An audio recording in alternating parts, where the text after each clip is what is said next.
ഞാൻ ഇനി എന്ത് ചെയ്യും?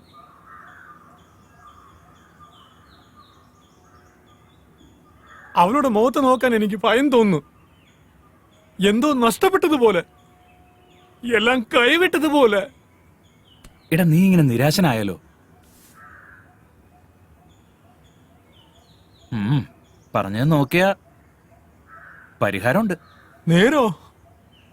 എടാ, വയാഗ്ര പോലുള്ള ഇംഗ്ലീഷ് മരുന്നുകൾ കഴിച്ചാൽ സൈഡ് എഫക്റ്റ് ഉണ്ടാവും.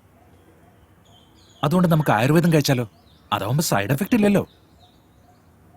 അതിന് പറ്റിയൊരു വൈദ്യനുണ്ട്, ഒന്ന് ട്രൈ ചെയ്തല്ലോ. അയാൾ എവിടെയുണ്ട്? അത് കോട്ടയത്തിനടുത്ത് ചൂട്ടുവേലി എന്നൊരു ഗ്രാമത്തിൽ. ചൂട്ടുവേലിയോ? എടാ, അവിടെയാണ് പഴയ സിനിമാ നടൻ ജോസ് പ്രകാശ് ജനിച്ചു വളർന്നത്. ആ വൈദ്യന്റെ പേര് P.S. ശാന്താമണി. ഈ കാര്യത്തിലൊക്കെ പുള്ളി ബെസ്റ്റാ. എങ്കിൽ നമുക്ക് ഇപ്പൊ തന്നെ അങ്ങോട്ട് പോവാം. എന്നാ പോ.